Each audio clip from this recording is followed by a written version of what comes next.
ખાસ કરીને આજના વિડીયોમાં આપણે મરચીના પાક વિશેની વાત કરવાની છે। અત્યારે મરચીના પાકમાં મરચામાં દાગ પડી રહ્યા છે અને મરચાં સડી રહ્યા છે અને એ સાથે કાળી થ્રિપ્સનો પણ ઉપદ્રવ છે। બંનેને કઈ રીતે આપણે નિયંત્રણમાં લેવું તે વિશેની સંપૂર્ણ માહિતી આપવાની છે। સૌપ્રથમ મારે માહિતી આપવાની છે મરચાની અંદર કાળા દાગ પડે છે એની। મરચીની અંદર જે કાળા દાગ પડે છે એને કહેવાય છે એન્થ્રેકનોઝ, એટલે એક પ્રકાર આપણે ગુજરાતીમાં એને ફળનો સડો કહીએ, પણ એગ્રીકલ્ચર સાયન્સની અંદર એને એન્થ્રેકનોઝ કહેવામાં આવે છે। એક પ્રકાર જે ફૂગના અલગ અલગ પ્રકાર હોય છે એમાંથી આ કોલેટ્રોટ્રાઇકમ નામની જે આ ફૂગ છે એટલે એક પ્રકારની ડિઝીઝ છે। અને જે આ ફૂગ હોય છે એ પણ ત્રણ પ્રકારની હોય, એક સોઇલબોર્ન, સીડબોર્ન અને એરબોર્ન।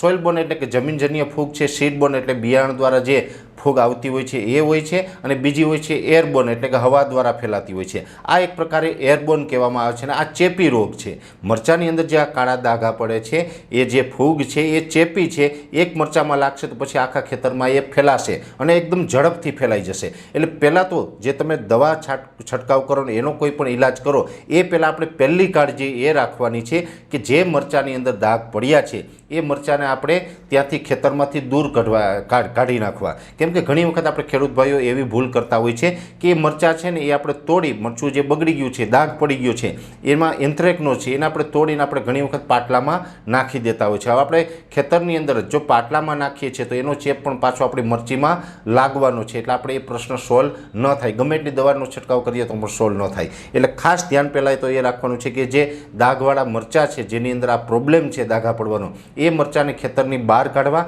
અને બને ત્યાં સુધી એને સળગાવી જ દેવા, જેથી કરીને એ ફૂગ છે એ ફરીથી આપણા ખેતરમાં ન આવે। એટલે ખાસ પહેલી કાળજી આ લેવાની છે।